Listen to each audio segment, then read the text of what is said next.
You're listening to the Berks Weekly Podcast. My name is Jason Hugg, and today my guest is Reading Police Department Lieutenant Lance Lillis. So tell me a little bit about yourself first, before we kind of get into what your job is and what you do. I've been a Reading police officer since 1998. Okay. Before then, I went to Kutztown University as a criminal justice major.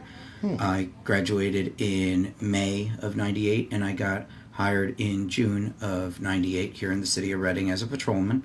I spent my first few years more or less as a midnight shift patrolman. I've always enjoyed police work and midnight shift patrol.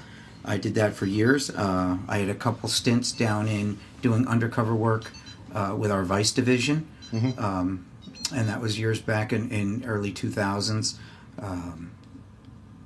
And then again, I ended up getting promoted to sergeant. I stayed as a midnight shift street supervisor, which then eventually led to getting promoted to lieutenant.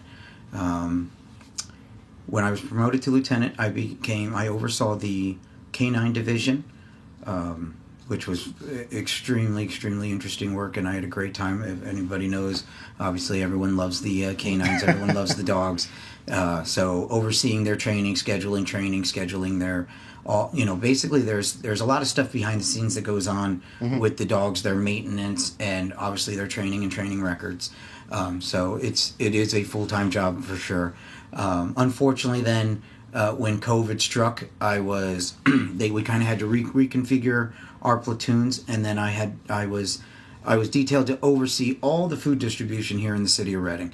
So anyone that was fed at all in the city of Reading during COVID, whether it be through the school district or any kind of church or youth groups or anything like that, I was in charge of the scheduling or personally oversaw the distribution. Just to, again, at that point, when COVID was new, we really didn't know what direction this was going to be heading, and we didn't know if there's going to be a food shortage or if there's going to be any sort of uprising and all these things. With the unknown. Again, we reconfigured things, and I oversaw all the food distribution, just to make sure there wasn't any issues. Which, again, to our city's credit, there was minimal, if to none, any issues during any of the food distributions here in the city. After that, I became the City of Reading Police Department quartermaster, which is just a fancy word. I basically then was in charge of ordering all the vehicles, all the uniforms, and getting that distributed.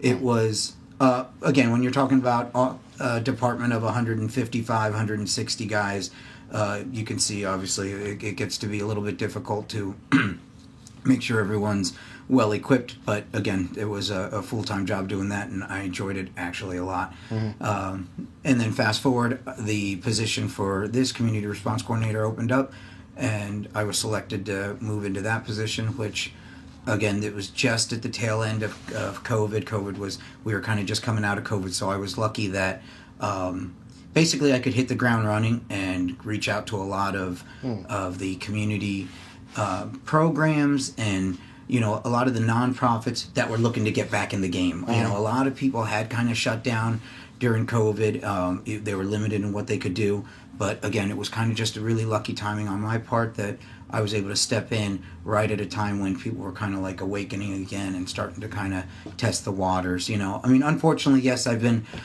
part of a lot of Zoom meetings, and I think we all have. Yeah, we're just now starting to again kind of start to test the waters of, hey, we think we're going to meet in person for this, that, and the other. So again, it's a really good time right now to be where I'm at, because I'm able to have these engagement with everyone and in person, which again, I think everyone in the world would prefer that than to the Zooms. So before we kind of get into a little bit more of your job now, why law enforcement, and what do you like to do outside of your job? So I should say I always wanted to be a police officer. Unfortunately, when I started university, when I went to Kutztown University, I actually started off as a business major, and I had a professor and I just took an intro to criminal justice and loved it, absolutely loved it.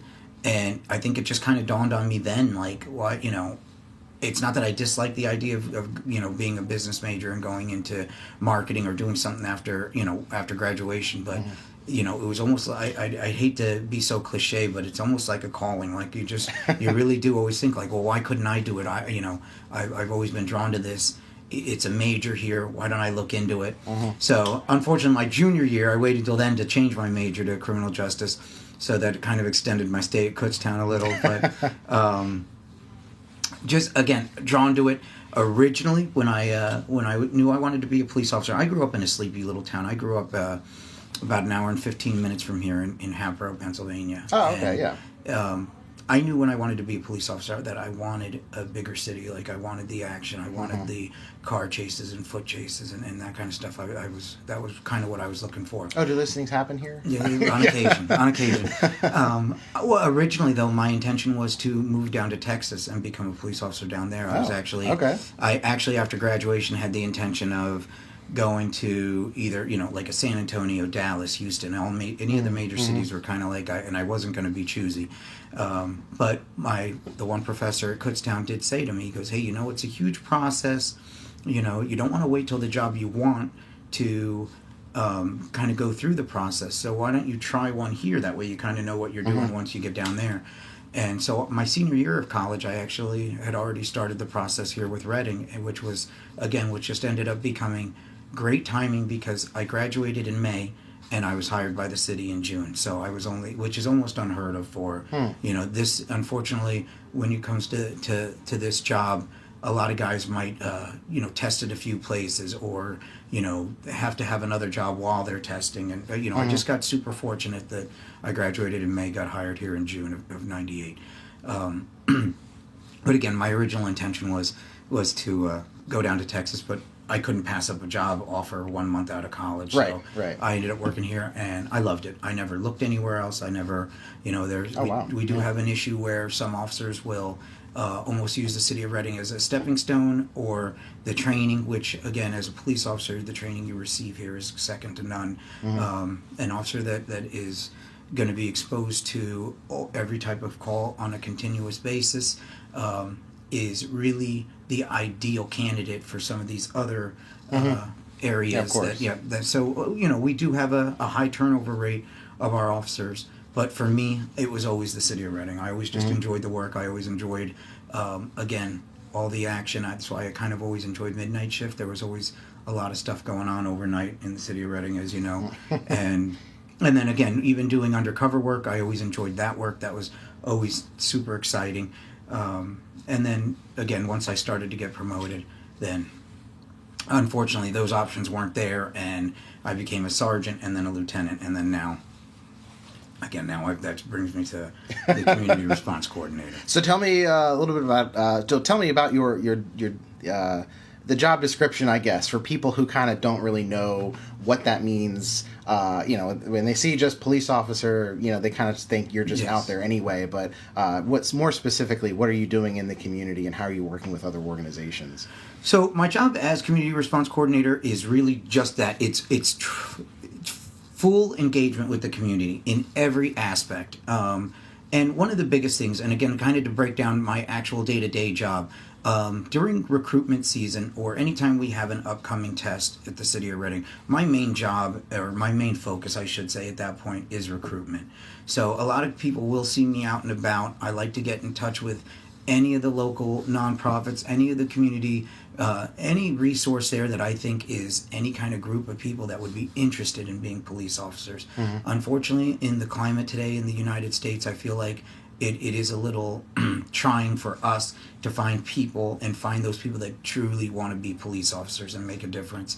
But I'm out there. What I'll do typically for me in any kind of recruitment season, I guess you could call it, would be I go to all the local colleges basically in the Tri-County area. I'll hit every college I can think of that has a criminal justice major or anything even close.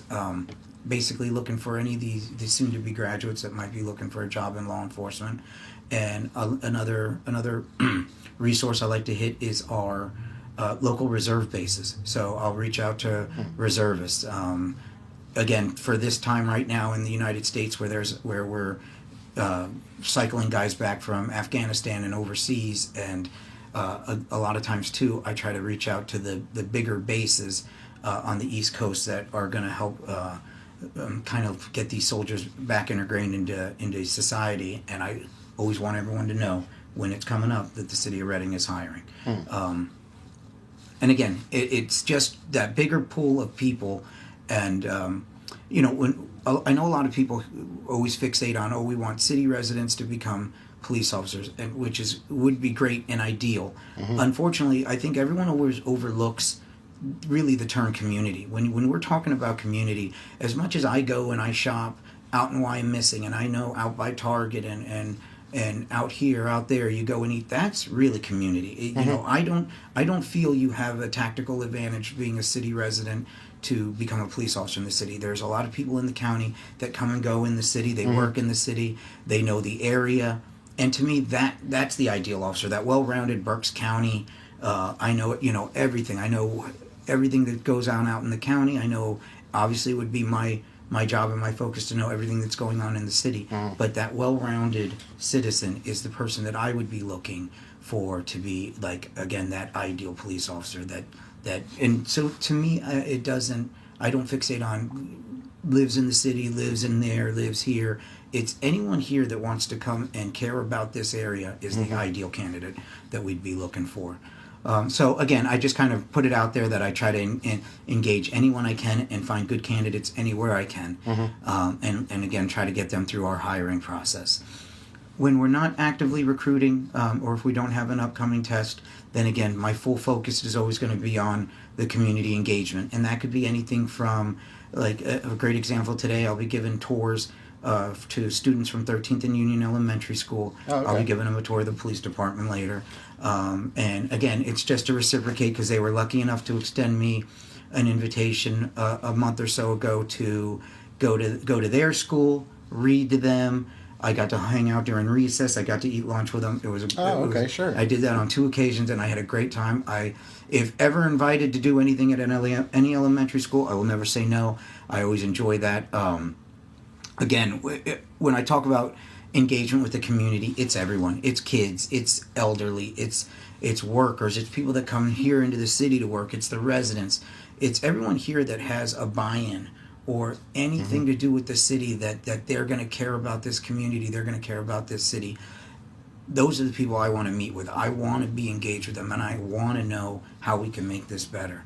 And then realistically, I get, again, full support from the police department, from the police chief, from the mayor, to go out and do that, to go and find out where the rubber meets the road, what people think is going to make the city of Reading better, what we can do as a police department, and what people can do to help us, to help combat the crime and to help combat the violence, and again, purely just to make this a better place.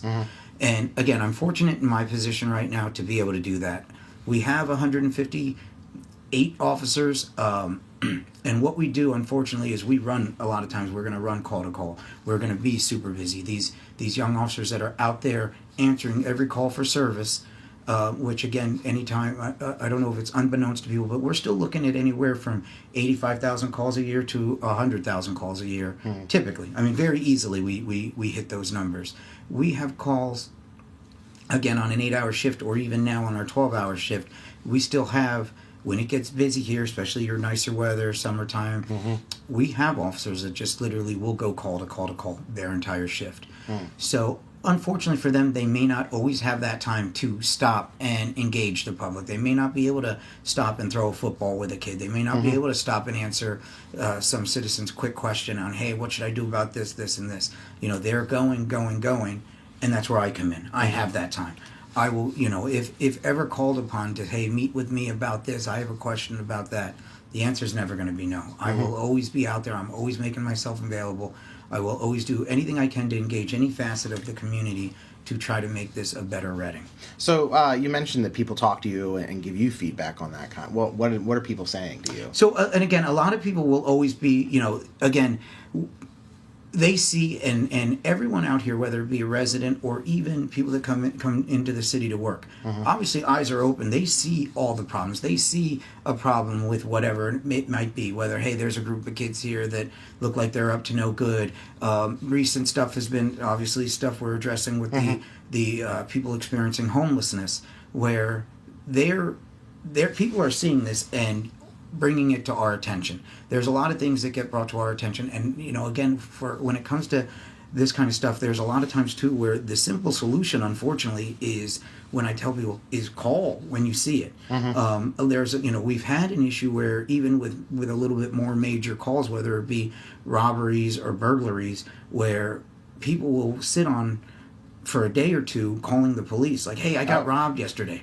Well, those are the kind of things we absolutely need to know about when it's happening in real time. We have units driving around obviously 24/7. We can get somebody there to help you, and we have a better chance of catching people the quicker we know about it. But unfortunately, there's a lot of times where people will say things and again, they'll wait till they see me and say, hey, did you know that this is going on? And I see at this park that there's some teenagers and and they look like they're up to no good, or they're doing this. Those are the kind of things though that I just tell them, like, hey, you gotta call that in when you see it going on. We drive around and we patrol, but we can't be everywhere in this city at once. So these extra set of eyes, everything that people are seeing, and again, something, it ranges from anything. It could be parking complaints. It could be, my neighbor's dog does this or he does that. He plays his music. And again, finding out about it a week, a month later after the fact, I could knock on that guy's door and say, hey, your neighbor says in the last few months you've been playing your music real loud. Can you try to be respectful? But again, it's going to pay dividends, and it's going to be more if we can address it in the moment. So a lot of what people see and say is again, we really cannot use stale information. Anything up to date, and honestly, to get the message out there, anything you see, anything that's concerning, never hesitate to call the Reading Police Department. We will go, we'll check it out. If it's nothing, it's nothing. If it's something, we'll address it. And again, we can't be everywhere, and again, everything that people do see and say, and obviously it's always going to be right now, especially as we're going into summer or going into nice weather, everyone is concerned about the violence. Everyone's concerned about, the kids being out there, guns, gun violence, shots fired, the shootings. And again, whenever I talk to people about that, it's not that I want to put it on them, but it really is a matter of, well, it's your neighborhood. It's right in front of your house. What did you do about it? Oh, well, I just figure, I don't want to get involved.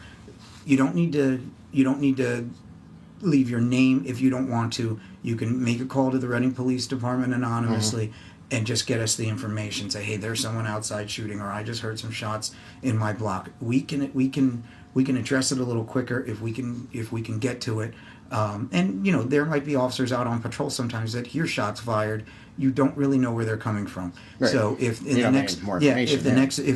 next minute or two you start getting calls for a block, well, now Now we can start to head there, and again, at that point we can address things much quicker and have a better chance of catching actors, kind of up to no good or doing exactly these things that people are seeing. And again, when it comes to the violence, and especially with the kids, with the youth, with the teenagers, that's another big part of my job. Not only obviously to get the message out to the public, to be the eyes and ears for us, but also to get with like the nonprofits and your faith groups. Yeah, that's going to be my next question. Is how you work Olivets and all these options that are available to kids.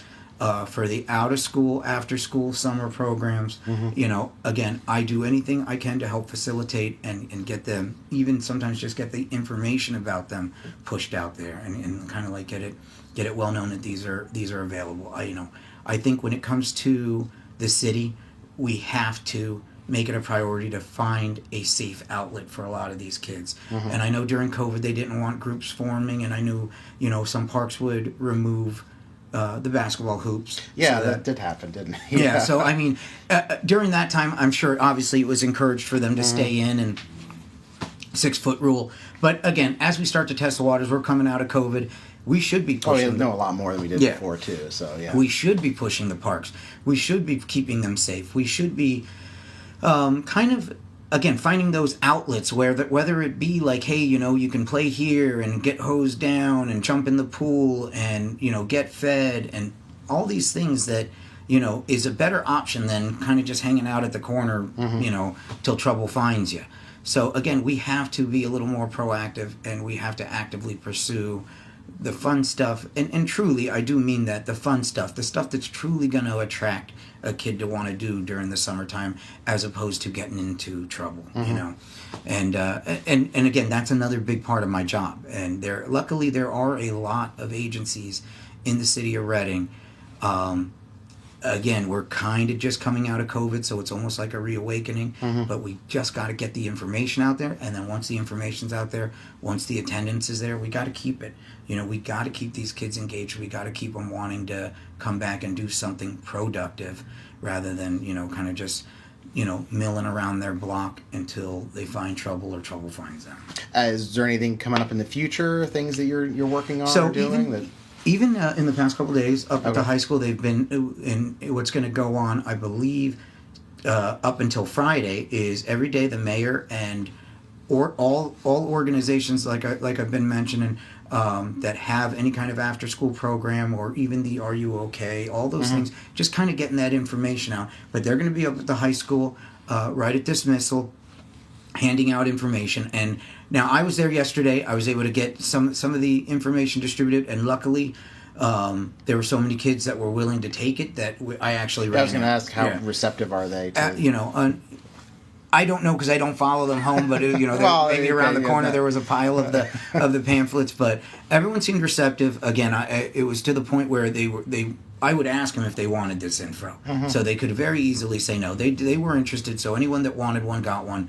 And again, like I said, we quickly ran out, and luckily I had some stickers on me to give out. But other than that, you're just really just relaying the info. But the kids seem receptive. Obviously, there's probably not any kid that wants to be bored over the summer or wants nothing to do after school hours. So if there's something that piques their interest, again, we've got to find it. We've got to have to appeal to a little bit for everyone, whether they're into tech, whether they're into video games, whether they're big into sports. We gotta just kind of connect that kid to the correct program. And again, once they do, it'll basically be on these groups then to maintain it. Keep them engaged, keep them. If you're having fun, you're gonna want to go. You're gonna want to be there. You're gonna tell your friends about it, and that's really what they're really shooting for. And again, for me, it's proactive police work, in the sense that any one kid that we can get engaged in something productive and off the corner and out of harm's way is a win right there. Is that if me here saves one kid, then I've done my job, and it's productive. So again, we kind of reach out and just try to almost play a liaison for getting these kids to the right program, because if it's not the right one, they won't attend. They'll lose interest.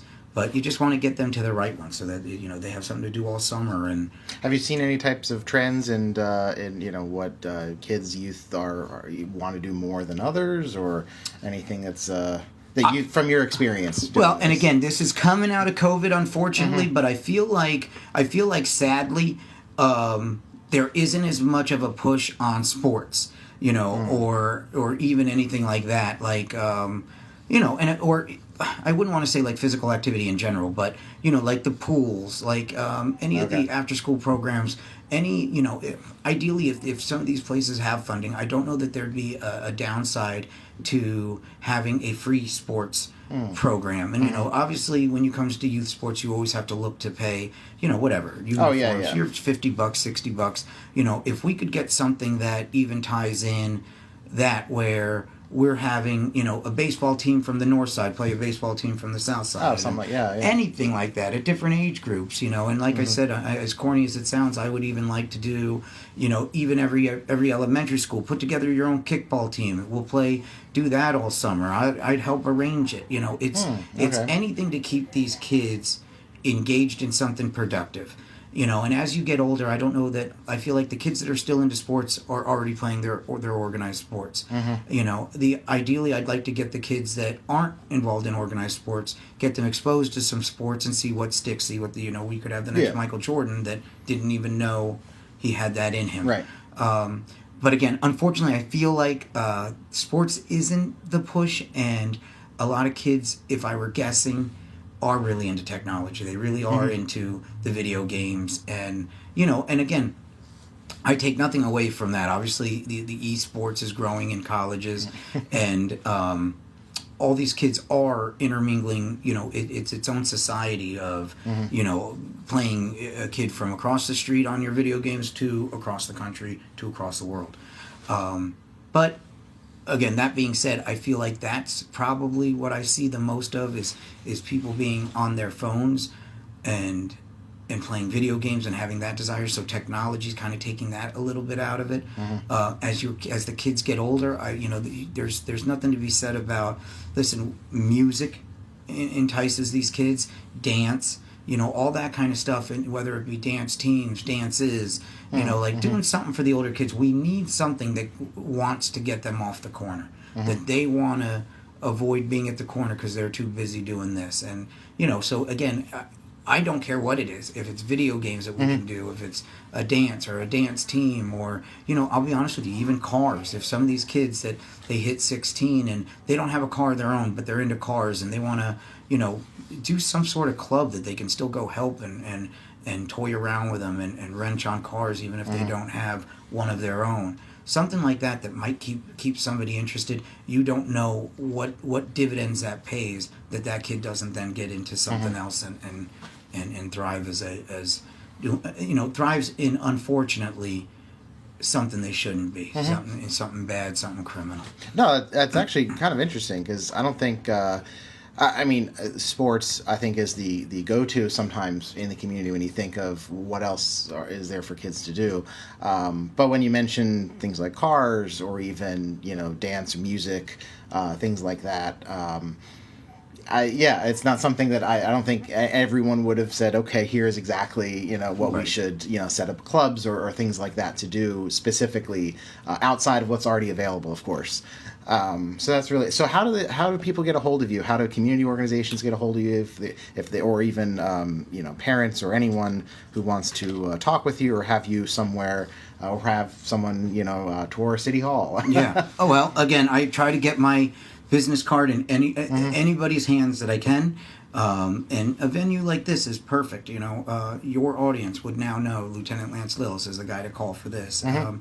And he claims he never says no. So, again, that's I hold you to that. Yeah, that's exactly that's exactly what it is. And to be honest, for, all these ideas, I can't always take all the credit for it. Unfortunately now, of course, I wasn't born 40. I was a teenager at one point too. But a lot of this is just all from engaging the community and talking to teenagers and being like, well, what are you into? I'm not telling you to design our next group or our next this. What are you into? And most of them are heading home to go game or go, doing this, doing that. So it's just, just what I see. And these are the ideas, and unfortunately I feel like, some of the nonprofits and I think they almost go by what, and again, unfortunately, I'm not the demographic anyone's trying to keep off the street. It's these young teenagers. They really got to put themselves in that position and in those shoes and say, okay, these are my options. I can hang around with all the kids at in the block that I think are cool, that even if they're up to no good, or what would entice me? What is enticing? Is it a free pass to the pool? Is it once a week, getting to go play another team in sports? Is it a free trip to the lake? A free trip to, a picnic grove? Is it something that gets me out of the city for the day to go be one with nature? Something that a lot of kids that grow up in the city aren't exposed to. Is it that kind of stuff? I don't know. And, unfortunately, if I knew the answers, it would make my job a lot easier. It's a lot of testing and testing the waters, and and finding out. Well, it's also I know, obviously, like you said, it's, if you had the answers, it would make your job easier. But you're also on the kind of the front line of that too. If you're a parent or even someone in the community who is, trying to figure out what, or thinking about what could these kids be doing, that kind of thing. You are hearing a lot more of that, and even you're still trying to put the pieces together. I think that's even important to kind of hear. Yes. That it's not a one size all kind of issue where, yes, here's exactly what we do, that's all we have to do, and it's done, and we can fix everything. Yeah. It's a very complicated thing, but there's a lot of different solutions and things that can be put together. There really is, and to be honest, I've even come across what I will say about the city of Reading is it will always surprise you. You can be in a neighborhood where you think you don't have a lot of support, and someone will poke out of their house and say, "Officer, thank you for what you're doing. I appreciate it." And then now just engaging them, I've met so many residents that go out of their way to try to do stuff for the kids in their block. They don't have a dog in the fight. They don't have a kid that age, but they'll say like, "Hey, I made, I have extra burgers. I have extra hot dogs. You kids want to come here?" And, there are so many people that I have met that just truly out of the goodness of their heart have done things and tried to look out for their own community, their own block, their own, and again, to me, I don't see it as like, okay, well, even the city of Reading has to just worry about the city of Reading. We still, that to me, that is still too nearsighted. You have to look, we have a whole county at our disposal. We can expose kids to things that they're not typically exposed to, take them out of their comfort zone, and then get them more, people do need to see there's a bigger world out there. And it all does start with seeing that there is somebody on their block that cares about them enough to be like, "Hey, I know you guys appear to have nothing to do. If you do this, wash my car, I'll give you $5 each."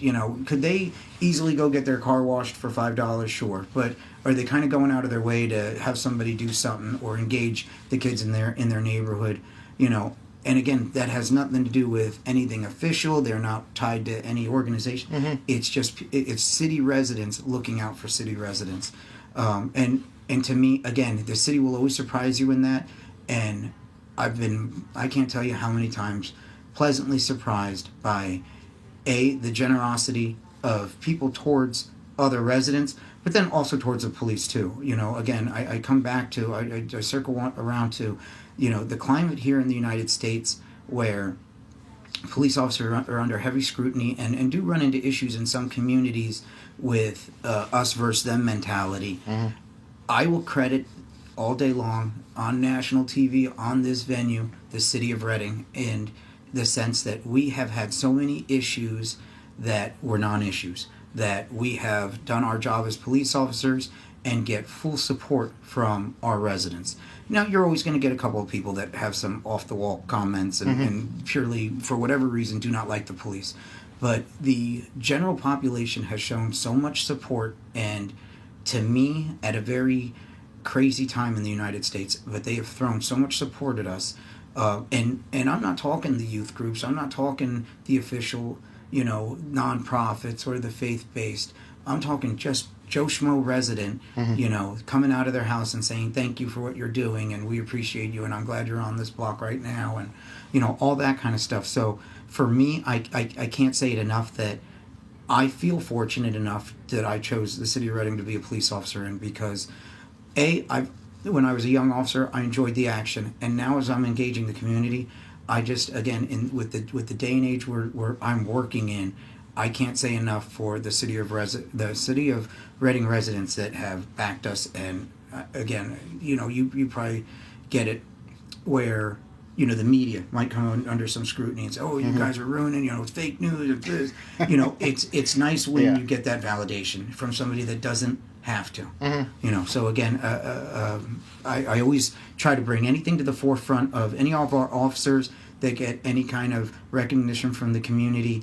I love to put that out. One of the things I do for the city of Reading too is maintain our Facebook and Instagram accounts on social media. Oh, okay. And again, any attaboy, any commendation that I get from anyone, I will gladly put right on the forefront and put it out there, because I feel like our officers are doing a great job and really truly deserve that recognition. And it's not self-generated recognition from the department. It is this is stuff coming from our public. And again, anything like that, I encourage the residents to, at any given time, anything, good, bad, and indifferent, communicate. That's what I'm here for. I'm here to engage them. I'm here to hear everything they have to say, you know, and sometimes I can provide an answer. Like, you know, there's sometimes that people are either misinformed or just unaware that, hey, what, you know, I called about this, and then when the cop came, he did this. Oh, well, there's an easy explanation. This is how we do that. This is the only way that we can handle this legally, and these are the steps that and this is how. And just that conversation then turns them from someone that thinks they didn't do a good job to, oh, now everything's transparent. I can see that this is the process. Yeah. The officer did that. If I stay on top of it, we're going to get this problem licked. And it's the difference of night and day. And because there's varying degrees of you know, people in the community, what their understanding of how things happen and how things work. And I'm sure you can kind of get that, like you said, all the time, where, you know, some people may not know how something works, and you know, may think it's hidden because of it or something. And just really even explaining that really helps out a lot. Absolutely, the explanation, and but again, I'm lucky and I'm fortunate enough that I can engage the public. I can take that time to go have those conversations. Some officers, unfortunately, that are going from one call to the other, or handling that particular call and get called away to do another even more serious in progress or violent call. You know, so then I'm always answering. So, well, the cop was only here for 10 seconds and sped off. Well, you know, he wasn't, you know, just thirsty. The only thing that they see.